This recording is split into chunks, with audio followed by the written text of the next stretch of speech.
Hello दोस्तों, हम लोग न्यूज़पेपर एनालिसिस लेके आए हैं 14 सितंबर 2022 से 24 सितंबर 2022 तक। तो आज का जो वीडियो है इसमें हम लोग प्रीलिम से रिलेटेड जो इस पूरे 10 दिनों में जो भी इम्पोर्टेंट घटनाएं हैं उसको हम लोग देखेंगे। उसके अलावा मेंस के लिए क्या क्या चीज़ें ज़रूरी हैं, तो उसमें विंडफॉल टैक्स देखेंगे ये क्या होता है। फिर क्लाइमेट चेंज और वाटर क्राइसिस से रिलेटेड 3 आर्टिकल है हमारे पास। 3 आर्टिकल में जो पहला है इंडियाज ग्रोइंग वाटर क्राइसिस, दूसरा इंडियन मानसून पे क्या प्रभाव पड़ रहा है क्लाइमेट चेंज का, और अगला जो अर्बन फ्लड का सिचुएशन है उसमें अभी बेंगलुरु का जो सिचुएशन बना था फ्लड की वजह से, इसको हम लोग देखेंगे। नेक्स्ट जो टॉपिक है वो है हमारा स्कैंडिनेवियन कंट्रीज, जैसे Sweden, Norway, Denmark, Iceland, Finland, ये सारी जो कंट्रीज हैं इसमें ये सारे इंडिकेटर्स पे जो इंटरनेशनल रैंकिंग है उस पे उनका अच्छा परफॉर्मेंस कैसे रहता है, क्या कारण है इसके पीछे। ये क्वेश्चन ऑलरेडी एक बार बीपीएससी में पूछा जा चुका है। नेक्स्ट टॉपिक है आपका department related parliamentary standing committee, and the last topic आपका जो है वो है जेंडर पे गैप, उसके रिगार्डिंग कुछ बातें। तो हम लोग यहाँ पे इसको शुरू करते हैं प्रीलिम्स बूस्टर में। तो ये एक ब्रेकफास्ट स्कीम लॉन्च किया गया है तमिलनाडु में। ये है गवर्नमेंट स्कूल में जो क्लास 1 से 5 में बच्चे पढ़ रहे हैं उनके लिए लॉन्च किया गया है कि उनको अब स्कूल में ब्रेकफास्ट भी प्रोवाइड किया जाएगा मिड डे मील के साथ साथ। पूरे कंट्री लेवल पे मिड डे मील चलता है, लेकिन स्टेट लेवल पे ब्रेकफास्ट स्कीम लॉन्च करने वाली पहली state Tamil Nadu. Next news item है आपका खेल से। तो रॉजर फेडरर, लगभग आप सभी ने इनका नाम सुना होगा। ये फेमस टेनिस प्लेयर हैं जो कि इन्होंने अभी रिटायरमेंट लिया है, और इन्होंने अपने पूरे कैरियर में 20 ग्रैंड स्लैम टाइटल जीते हैं। ग्रैंड स्लैम टाइटल जैसे आपका यूएस ओपन होता है, फ्रेंच ओपन होता है, ऑस्ट्रेलियन ओपन होता है, तो ये इसी तरीके से उन्होंने 20 ग्रैंड स्लैम टाइटल उन्होंने जीता है। अब हम लोग आते हैं आगे, कुछ समिट हुए थे। एक है आपका ईस्टर्न इकोनॉमिक फोरम, इसका 7वां समिट हुआ व्लादिवोस्टोक रसिया में। ये जो इंस्टीट्यूशन है ये स्टैब्लिश किया गया था आपका 2015 में, और मेन जो इसका ऑब्जेक्टिव है वो ये है कि जो रसिया का फार ईस्ट एरिया है, मेनली साइबेरिया और ये सारा एरिया जो है, उस एरिया में फॉरेन इन्वेस्टमेंट अट्रैक्ट करने के लिए ये फोरम बनाया गया था। प्रधानमंत्री मोदी जी ने इस समिट को अटेंड किया था।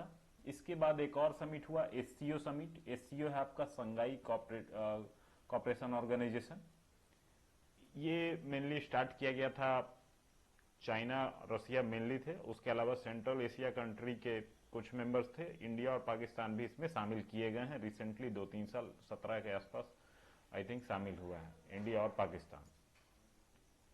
तो ये जो एससीओ समिट हुआ था, इसका लोकेशन अगर देखें तो समरकंद, उज्बेकिस्तान, वहां पे ये समिट हुआ था। और अगला जो समिट होने वाला है एससीओ का वो इंडिया में होने वाला है 2023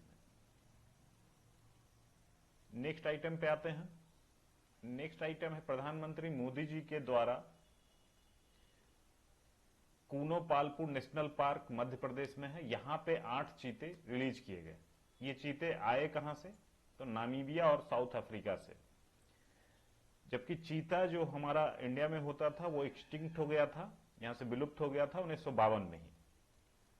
नेक्स्ट आइटम देखते हैं। तो नेशनल लॉजिस्टिक पॉलिसी, ये उद्घाटन किया गया, ये शुरू किया गया प्रधानमंत्री मोदी जी के द्वारा 17 सितंबर 2022 को। इसका मेन ऑब्जेक्टिव क्या है कि लॉजिस्टिक कॉस्ट जो है बिजनेस का, उसको 13 से 14% से घटा के सिंगल डिजिट में लेके आना। तो लॉजिस्टिक कॉस्ट क्या होता है कि जो भी उसके सामान जो प्रोडक्शन हुआ है उसको मार्केट तक पहुंचाने में जो भी प्रॉब्लम आएंगी, जो भी चीजें होंगी, जो रास्ता इख्तियार किया जाएगा, वो उसका लॉजिस्टिक का पार्ट है। इसके अंदर में ट्रांसपोर्टेशन, तौलाई उलाई, सारा कुछ उसके अंदर में आता है। तो अब हम लोग आते हैं अगला टर्म पे, श्रिंकफ्लेशन। ये चीज बना है दो चीज को मिला के, श्रिंक और इन्फ्लेशन।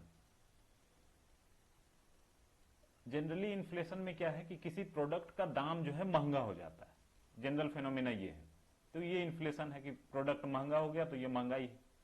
यहां पे क्या करते हैं, जैसे ही प्रोडक्ट महंगा हो जाता है तो इसमें जो कंपनीज हैं वो ये करती हैं कि प्राइस उतना ही रखती हैं, बस खाली उसके अंदर जो क्वांटिटी मिलने वाला है उसको कम कर देती हैं।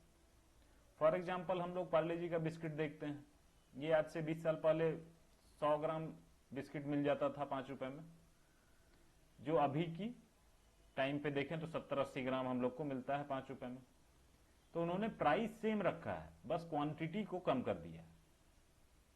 इससे प्रॉब्लम क्या आती है कि आपको जो महंगाई मेजर करना है उसमें डिफिकल्टी आती है, क्योंकि प्राइस तो बढ़ा नहीं, उसी प्राइस पे उसके अंदर की क्वांटिटी कम कर दी गई है।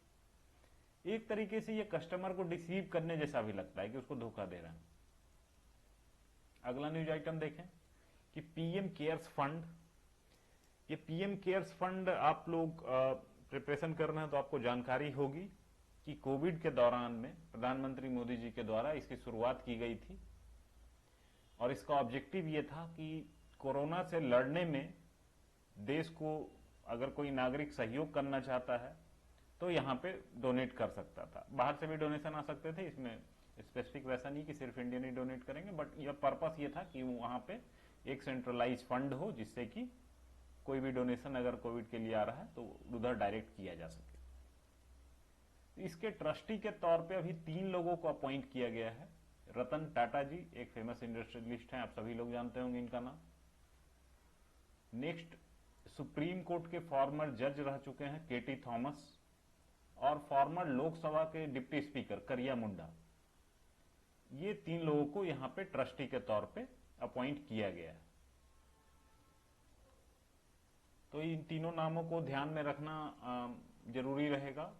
बहुत सारे जो स्टेट पीसीएस के जो एग्जाम्स होंगे प्रीलिम्स के, वहां पे ये पूछा जा सकता है। नेक्स्ट आते हैं हम लोग, जो सीआरपीएफ के डायरेक्टर जनरल हैं कुलदीप सिंह, उन्होंने अभी बयान दिया है कि बिहार जो है कंप्लीटली फ्री है ऑफ नक्सल प्रेजेंस। इसके लिए सीआरपीएफ ने ऑपरेशन क्या क्या चलाया था, तो operation octopus, operation double bull, operation thunderstorm, operation Chakrabanda, ये सारे ऑपरेशन चलाए गए थे। और इसका लोकेशन जो था वो 3 स्टेट था, बिहार, झारखंड और छत्तीसगढ़। ये directly as a news item बहुत ज्यादा इंपॉर्टेंट नहीं है, इसे प्रीलिम्स में बहुत ज्यादा कुछ पूछा नहीं जा सकता है, लेकिन यह है कि एक न्यूज आइटम है जिसके बेसिस पे अगर कहीं पे आपको लिखना हो कि बिहार में इंटरनल सिक्योरिटी के तौर पे क्या प्रॉब्लम है, तो वहां पे आप नक्सलिज्म को लिखेंगे और उसके साथ में ये कह सकते हैं कि डायरेक्टर जनरल सीआरपीएफ की अगर माने तो बिहार से नक्सलिज्म पूरी तरीके से खत्म हो गया है। नेक्स्ट आंकड़ा भी इसी प्रकार का है कि India discrimination report 2022, prelims related बात अगर की जाए तो किसके द्वारा पब्लिश किया जाता है, तो वो इंस्टीट्यूशन है आपका ऑक्सफैम इंडिया। ये डिस्क्रिमिनेशन को दिखाने का अगर कहीं पे हम लोग को आवश्यकता होती है या फिर रिजर्वेशन का रैशनल कहीं पे दिखाना हो, तो वहां पे ये आंकड़ा हमारे लिए काफी सहायक होता है। इस आंकड़े में क्या है कि जनरल कैटेगरी जो है इंडिया में 33% ज्यादा उनकी मंथली अर्निंग है कंपेयर टू एससी एसटीज। तो एससी एसटीज की जो मंथली अर्निंग है वो करीब 15,000 के आसपास इस आंकड़े में पाया गया, जबकि जनरल कैटेगरी का जो एवरेज इनकम है वो 20,000 के आसपास है। तो वो करीब वही 33% का डिफरेंस है। तो ये सारा जो आपका प्रीलिम्स बूस्टर, इवन मेंस में भी आप इसको यूज कर सकते हैं, लेकिन मेनली जो आपका वन लाइनर थे उस टाइप से ये चीजें हैं। आगे आते हैं हम लोग, विंडफॉल टैक्स क्या होता है, रिसेंट में इससे रिलेटेड क्या बातें हुई हैं, तो ये सारी चीजें इसमें दी गई हैं। तो हम लोग इसको कोशिश करते हैं इसको कंप्लीट करने का। ये विंडफॉल टैक्स अभी इंपोज किया गया, जो डोमेस्टिक क्रूड ऑयल प्रोड्यूसर्स हैं, घरेलू कच्चा तेल उत्पादक, उनके ऊपर ये टैक्स लगाया गया। तो टैक्स तो आप समझते हैं टैक्स क्या है, मतलब आपकी जो अर्निंग है उसका एक हिस्सा आप सरकार को देते हैं ताकि वो आपके वेलफेयर में खर्च किया जाए। लेकिन विंडफॉल क्या है? विंडफॉल उस तरीके का सिचुएशन है, मतलब विंडफॉल अगर हिंदी में हम लोग देखें तो यह होता है छप्पड़ फाड़ के पैसा आना। तो वो छप्पड़ फाड़ के पैसा आना मतलब इस तरीके का कि आपने बिजनेस में कोई एडिशनल इफर्ट नहीं लगाया, कुछ एडिशनल एक्सपेंस, कुछ अलग से आपका खर्च नहीं हुआ, बट सडनली आपका इनकम जो है बढ़ गया। उसके बारे में आपका कोई एंटिसिपेशन नहीं था, आप कुछ मान के नहीं चल रहे थे कि इतना इनकम होने वाला। अगर इसका एक उदाहरण देखा जाए तो उदाहरण के तौर पे जो क्रूड ऑयल है उसका प्राइस अभी बढ़ गया due to Russia Ukraine war. अब ये जब प्राइस बढ़ गया है तो ये सडनली से जो डोमेस्टिक प्रोड्यूसर है उनके लिए फायदे का एक सिचुएशन बन गया, विंडफॉल सिचुएशन बन गया। तो इसको टैक्स करने की जरूरत थी ताकि जो डोमेस्टिक लेवल पे क्रूड ऑयल की अवेलेबिलिटी है, सप्लाई है, उसमें मेंटेन किया जा सके उस सप्लाई को रेगुलर। अब विंडफॉल टैक्स जनरली लगाया जाता है वैसे सारे सेक्टर्स में जहां की वोलाटिलिटी जो है काफी ज्यादा रहती है, फ्लक्चुएशन काफी ज्यादा रहता है, प्राइस फ्लक्चुएशन, प्राइस ऊपर नीचे काफी ज्यादा होता है। तो उसका सबसे बढ़िया जो सेक्टर है आपका क्रूड ऑयल ही एग्जांपल इसका दिखता है, डेली बेसिस पे प्राइस ऊपर नीचे होता है इसका।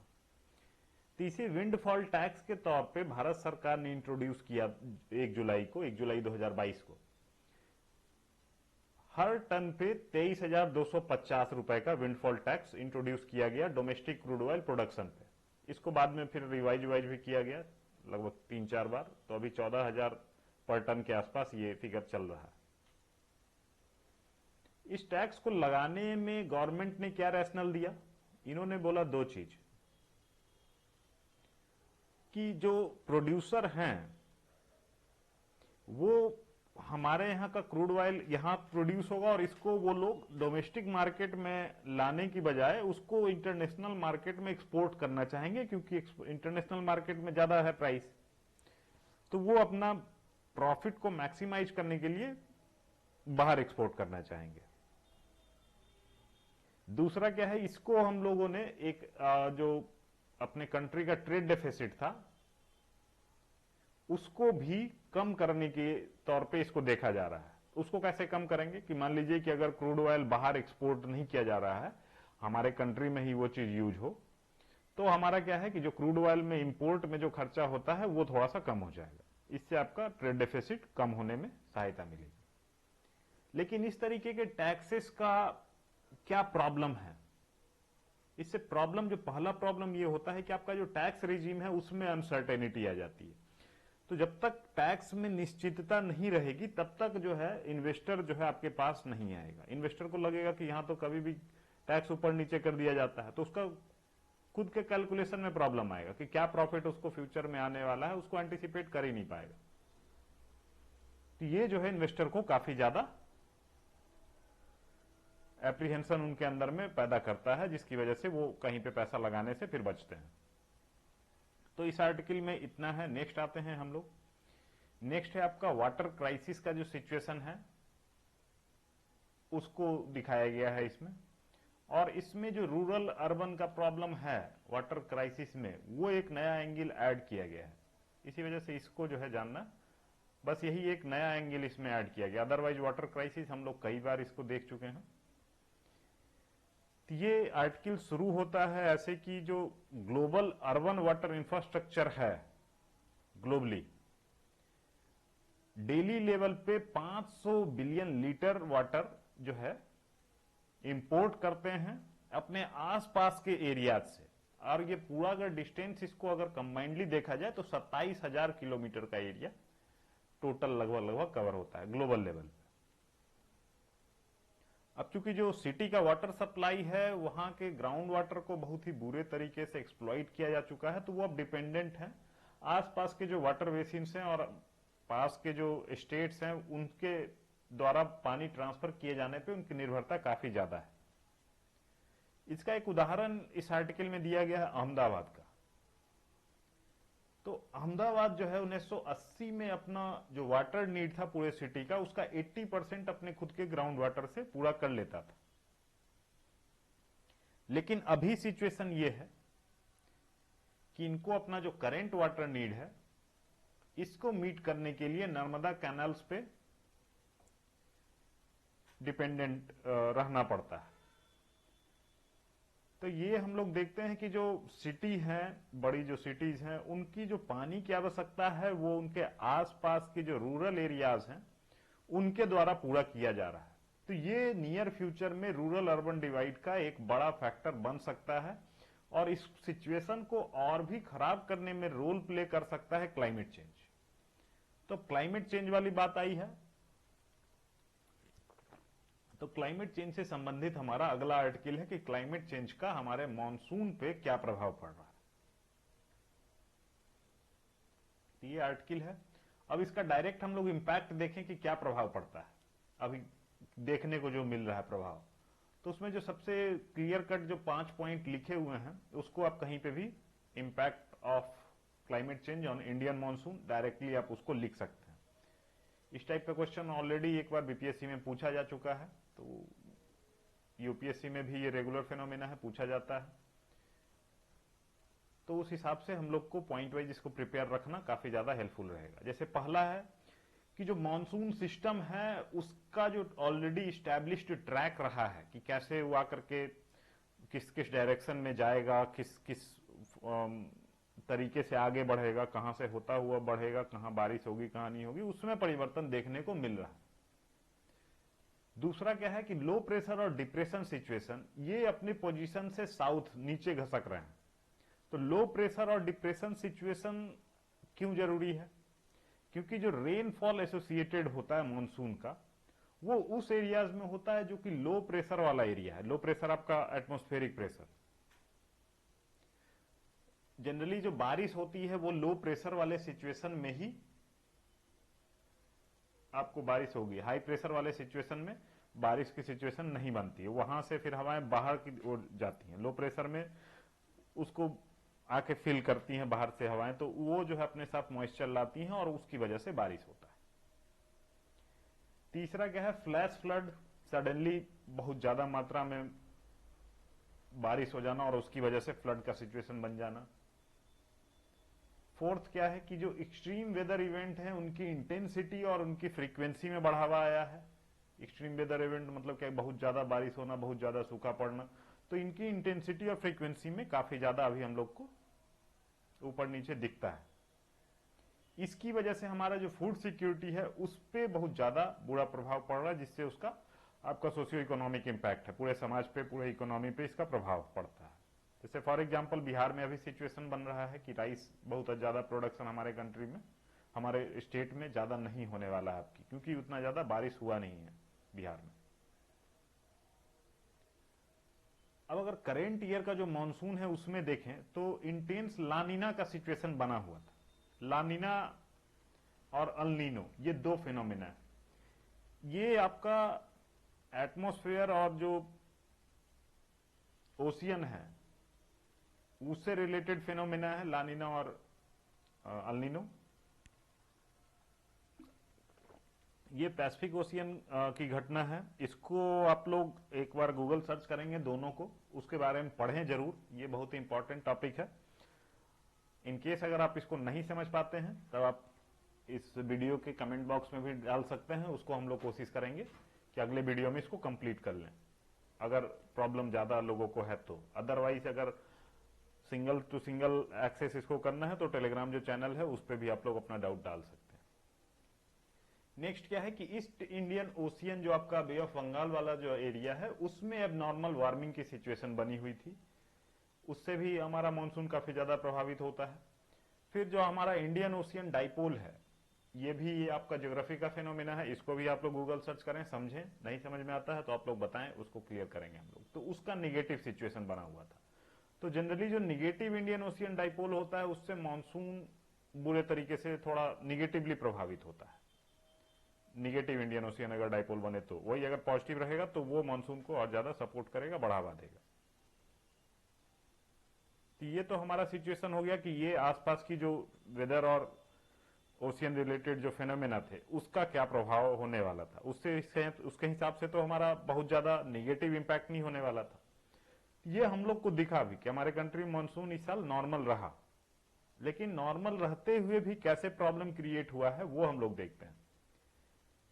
कि आईएमडी ने बताया कि 2022 जो है 1902 के बाद सेकेंड हाईएस्ट एक्सट्रीम इवेंट वाला ईयर बना है।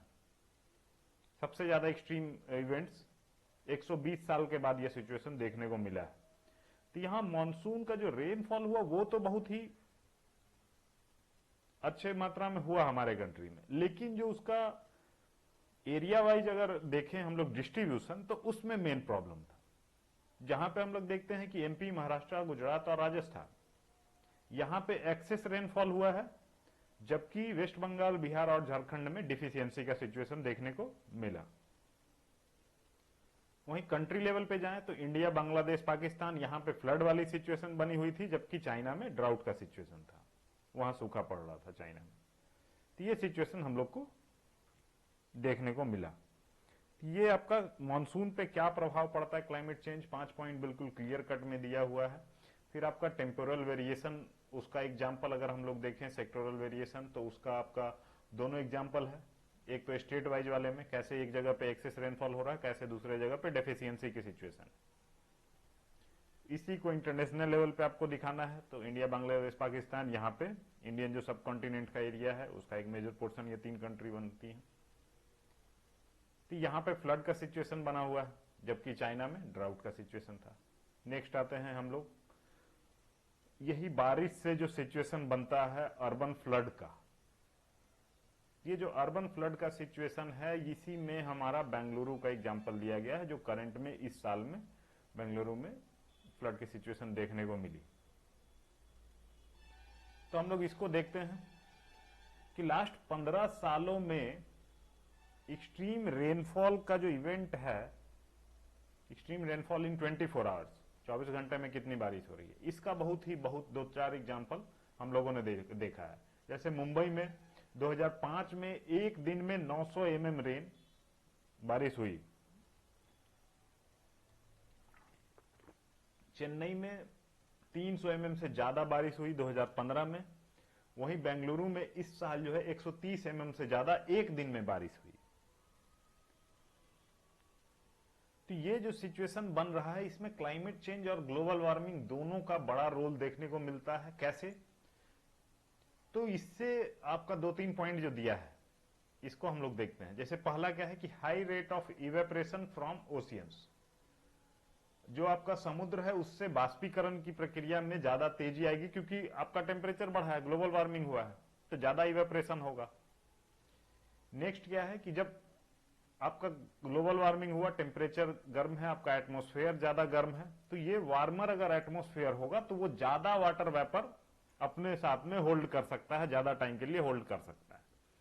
अब ये ज्यादा वाटर वेपर जैसे जैसे जमा होता जाएगा, इसका मतलब क्या है कि जो बारिश होगी वो भी काफी ज्यादा हैवी बारिश होने वाली है। तो ये सिचुएशन बनता है। नेक्स्ट क्या है कि पहले जो सिचुएशन बनता था हमारा साइक्लोन का, वो ज्यादातर साइक्लोन हम लोग देखेंगे तो वो बे ऑफ बंगाल वाले रीजन में आता था। लेकिन अब जो अरेबियन सी है, जो वेस्टर्न बॉर्डर अपना है, उसमें भी उसका टेम्परेचर जो है बढ़ा है, जिसकी वजह से वेस्ट साइड पे भी साइक्लोनिक स्टॉर्म्स अभी देखने को हम लोग को मिलता है। तो ये प्रॉब्लम है, ये 2-3 चीजें हैं जिसकी वजह से क्लाइमेट चेंज और ग्लोबल वार्मिंग हमारा प्रभावित कर रहा है रेनफॉल पैटर्न को। नेक्स्ट आते हैं बेंगलुरु का ही हम लोग वापस जाते हैं। तो बेंगलुरु जो है बहुत ही एडवांटेजियस सिचुएशन पे था, ताकि इस तरीके का प्रॉब्लम को वो टैकल कर सकता था बेहतर। जैसे इसका थोड़ा ऊंचाई पे बसा हुआ है, टोपोग्राफिक एडवांटेज थोड़ा इसको मिल जाता है कि पानी निकल जाए। तीसरा क्या है कि जो लेक्स हैं वो इंटरकनेक्टेड थे, तो कहीं पे भी अगर पानी अगर ज्यादा हो जाए तो वो दूसरे साइड चला जाएगा। ये सारा ट्रांसफर वाली व्यवस्था थी। ग्रीन स्पेसेस काफी ज्यादा थे। फिर स्ट्रॉम वाटर ड्रेन के तौर पे यहाँ राजा कालुबुस, लोकल लेवल पे जो स्ट्रॉम वाटर ड्रेनेज जो को निकालने का तरीका था, उसको लोकल नाम दिया गया था राजा कालुबुस। लेकिन रिसेंट टाइम में बेंगलुरु ने ये जो सारा एडवांटेज मिला हुआ था, इसको अभी लूज करता दिख रहा है। जैसे इसका हाई एलिवेशन और टोपोग्राफिक एडवांटेज की बात देखते हैं, तो ये आउटर रिंग रोड जब से बना दिया गया, तब से क्या हुआ कि पानी जो है शहर के बाहर पूरे तरीके से नहीं निकल पाता है।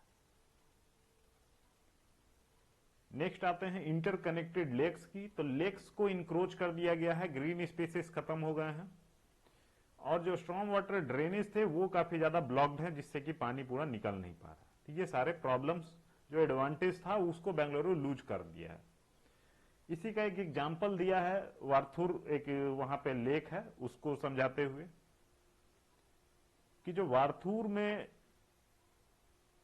सिचुएशन थी कि उसका जो बिल्टअप एरिया है, मतलब जो उसके अंदर में बना हुआ नीचे का जो सरफेस है, उसमें इंक्रीज हुआ है 2001 में, जो कि 32% एरिया बिल्टअप था, बना हुआ था, वो बढ़ के अब 79% एरिया बिल्टअप एरिया में आ गया है। ग्रीन कवर की बात की जाए तो 2001 में जो 34% थी वो अभी 12% हो गई 2020 में। सेम पीरियड में जो इम्परवियस सरफेस मतलब क्या है कि आपका कंक्रीट का सरफेस बन गया है, जिसमें कि वाटर जो है नीचे आपका परकोलेट होकर नीचे नहीं जाएगी, जो जमीन पानी सोख लेती है वो घटना यहां पे नहीं होगी। जैसे कंक्रीट वाला अगर बना देते हैं, ऊपर से ढलाई कर दिया जाए तो उसमें पानी नीचे नहीं जाएगा। तो ये सरफेस बढ़ गया है आपका इस लेक का। अगर सिर्फ देखें तो 86 स्क्वायर किलोमीटर से बढ़ के 213 स्क्वायर किलोमीटर हो गया, यही 2001 से 2020 के बीच के पीरियड में। अब इतना ज्यादा जो इम्परवियस सरफेस बना दिया गया है, इससे होता क्या है कि अगर मान लीजिए इसी का दिया है, ये सिचुएशन बना दिया गया है, तो इसमें जो अगर मान लीजिए एक दिन में अगर 100 mm की बारिश हो जाती है, 100 mm का मतलब आपका 10 सेंटीमीटर, तो ये 10 सेंटीमीटर अगर बारिश हो जाती है तो ये बारिश आपको रन ऑफ, जो वाटर रन ऑफ क्रिएट करेगी, वो 20 मिलियन क्यूबिक मीटर, इतना पानी इससे निकलेगा। बस समझ लीजिए कि ये 10 सेंटीमीटर की बारिश से इतना रन ऑफ वाटर निकलेगा, उतना पानी बहेगा उससे। ये सारा सिचुएशन बन गया है इसी वजह से, क्योंकि बिल्टअप एरिया बढ़ा है, ग्रीन कवर कम हुआ है, और जो इम्परवियस सरफेस है, जो कंक्रीट स्ट्रक्चर है, वो बढ़ गया है आपका। तो इससे वाटर रन ऑफ की जो मात्रा है वो बढ़ गई है। अदरवाइज ये पानी नीचे जमीन में सोख लिया जाता, लेकिन उसकी व्यवस्था है नहीं, तो वो भी अब रन ऑफ के तौर पे निकलेगा। नेक्स्ट आते हैं हम लोग। तो इसको ठीक करने के लिए जो सॉल्यूशन बताया गया है इस आर्टिकल में, 3 सलाह यहां पे दिए गए। पहला सलाह ये दिया गया कि आपका जो सिटी का डिजाइनिंग है उसमें आपको सिविल और हाइड्रोलिक री इंजीनियरिंग लाना पड़ेगा, ताकि आप कोई भी स्कीम, कोई भी इंफ्रास्ट्रक्चर अगर आप बना रहे हैं, कोई भी सिविल स्ट्रक्चर है या कुछ भी अगर लेक के आसपास कुछ कर रहे हैं, तो आपको आइडिया हो कि क्या इसका प्रभाव पड़ने वाला है, और इसका जो इम्प्लीमेंटेशन हो, जो गवर्नेंस पार्ट है, वो अकाउंटेबल हो, कि आपको जिस हिसाब से डिजाइन बना के दिया गया था आप उसी हिसाब से उसको इन्फोर्स कर रहे हैं कि नहीं। दूसरा पॉइंट हम लोग देखें कि जो सॉलिड वेस्ट डंप कर दिया जाता है, स्ट्रॉन्ग वाटर ड्रेन्स, राजकोलुबुस जो लोकल लेवल पे बोला जाता है, उसको मिनिमाइज किया जाए। और तीसरा सजेशन है कि अर्ली वार्निंग सिस्टम इंस्टॉल किया जाए, सेंसर और सब कुछ लगाते हुए, जितने वाटर बॉडीज और ड्रेन्स हैं उनके आसपास सेंसर लगाया जाए, ताकि अर्ली वार्निंग सिस्टम हमको मिले कि इस लेवल से ऊपर तक अगर पानी जा रहा है तो कैसे करेंगे। अगर मान लीजिए ड्रेन्स हैं तो ड्रेन्स में ही कचरा ज्यादा भरा हुआ, तो उसके लिए अगर हम लोग को पहले से वार्निंग मिल जाए तो उसको साफ किया जा सकता है। तो ये सारे तरीके इस आर्टिकल में सजेस्ट किए गए। तो कहीं पे भी अर्बन फ्लड या इस टाइप का अगर सिचुएशन आता है तो यहाँ पे सिर्फ बेंगलुरु पे बात की गई है, इसको आप इन जनरल कहीं पे भी यूज कर सकते हैं। नेक्स्ट हम लोग आते हैं अगला आर्टिकल पे। ये जो स्कैंडिनेवियन कंट्रीज हैं, इनका सोशल इंडिकेटर्स जो है उन पे काफी ज्यादा अच्छा रैंकिंग होता है। इंटरनेशनल जो रैंकिंग हो जाए, जैसे मान लीजिए आपका पर कैपिटा इनकम की बात की जाए, या फिर आपका ह्यूमन डेवलपमेंट इंडेक्स की बात की जाए, या सिविल राइट्स की बात की जाए, पॉलिटिकल राइट्स की बात की जाए, तो हर लेवल पे जो स्कैंडिनेवियन कंट्री हैं वो ज्यादा आगे रहते हैं। तो इनका ज्यादा आगे, जैसे इसमें देख सकते हैं हम लोग आंकड़ा कि HDI में जो है इनका सारे के सारे, जो नॉर्वे, स्वीडन, डेनमार्क, फिनलैंड, ये सारी जो कंट्रीज हैं, इसको आप देखेंगे कि बिल्कुल 1 के आसपास है। 1 माना जाता है कि आपका सबसे बेस्ट परफॉर्मेंस है HDI का। तो इनका परफॉर्मेंस 0.95, 0.94, 0.96 ये देखने को हम लोग को मिलता है। फिर प्रेस फ्रीडम में भी देखें तो वो भी स्कोर काफी अच्छा इनका है।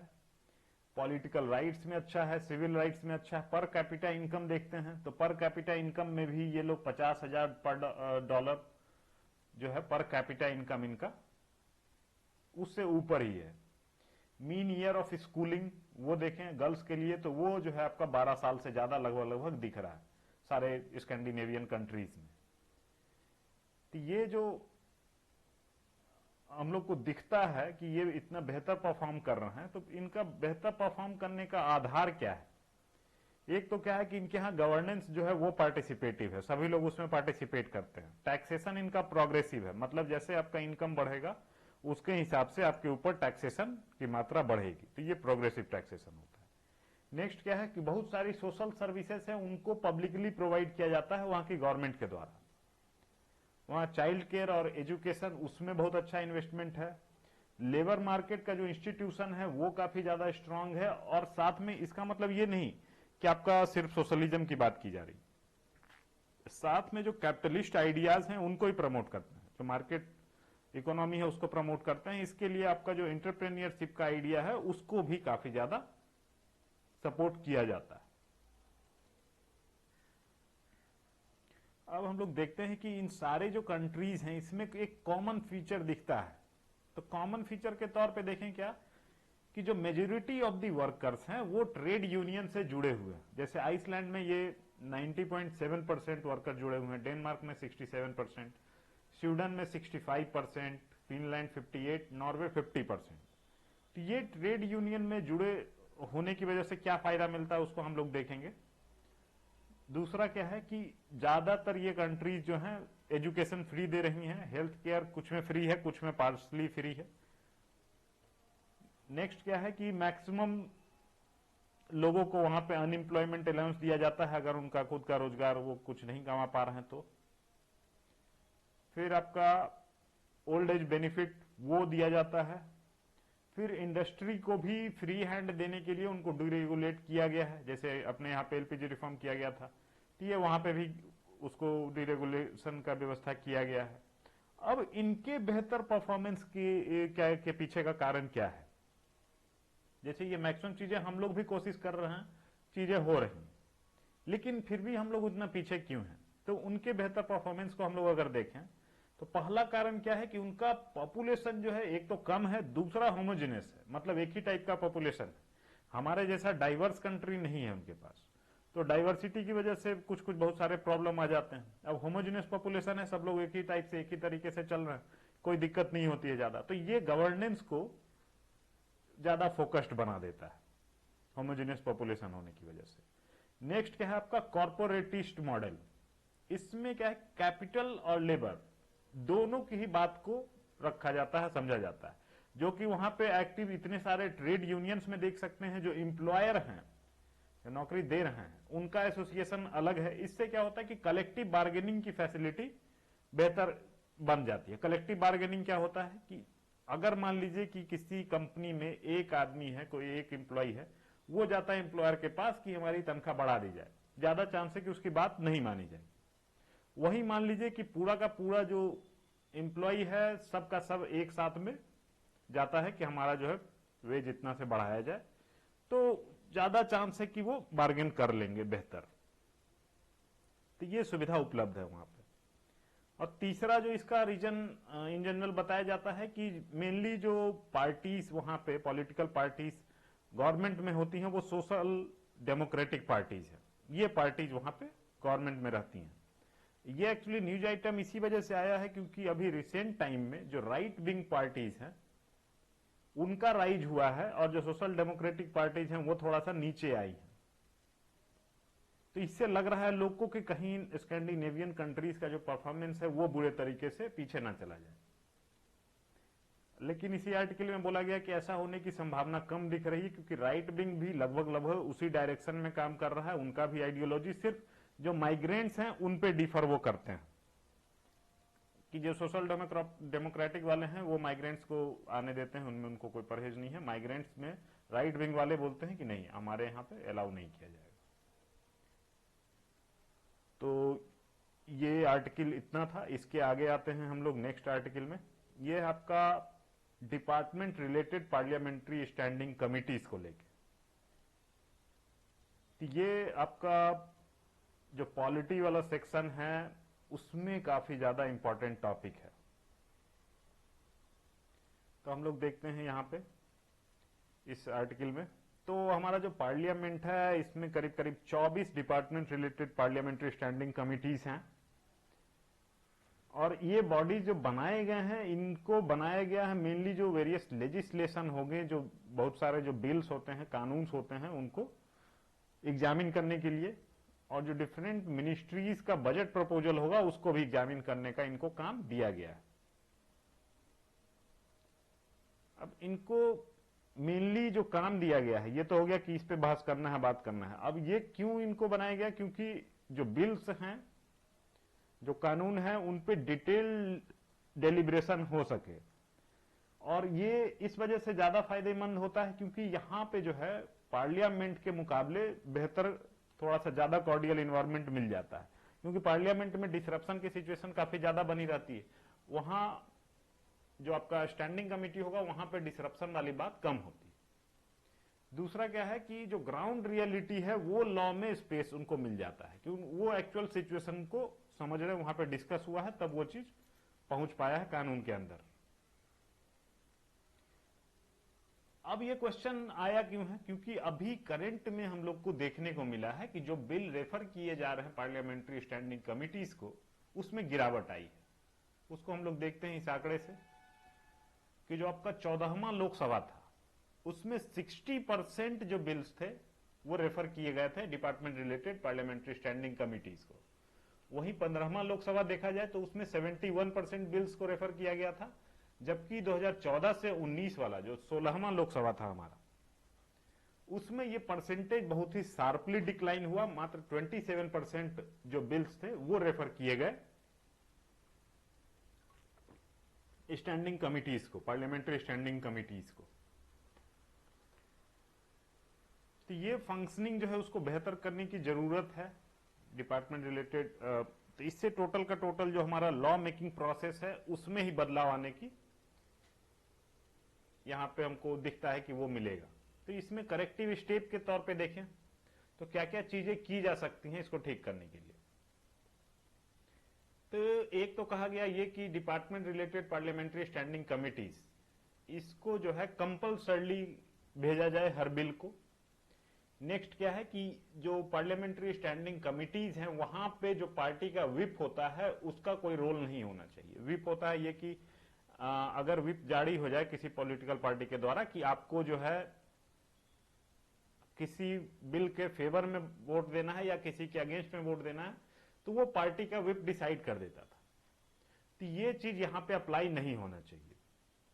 वो अपना फ्री, अपना जो विल है वो अपना बिल में रख सके मेंबर।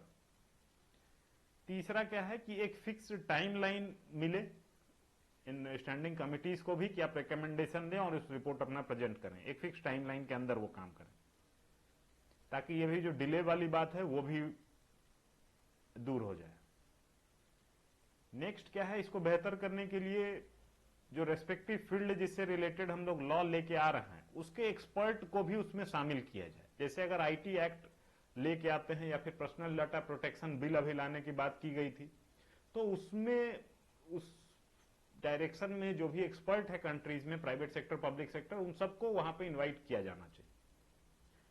नेक्स्ट क्या है कि जो 2 सेशन होता है, जैसे मान लीजिए आपका मानसून सेशन है फिर विंटर सेशन आएगा, तो इसके बीच में जो गैप है इसके बीच में जो पार्लियामेंट्री स्टैंडिंग कमिटीज की मीटिंग हो उसके बीच में वो अपना काम करते रहिए। वो बिल्कुल दिखेगा कि कंटिन्यूटी में वो चल रहा है।